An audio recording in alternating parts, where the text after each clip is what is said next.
How to delete an ad account from Facebook Business Manager. So to start, we'll have to open our browser and then search for facebook.com/adsmanager.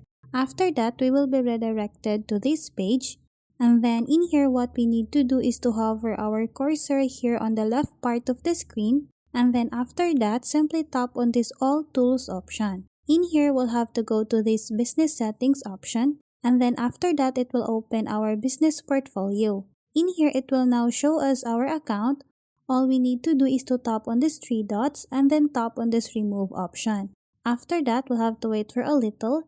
And then to completely delete our ad account, what we need to do is to tap again on this remove option. So that's how easy you can delete ad account from Facebook Business Manager.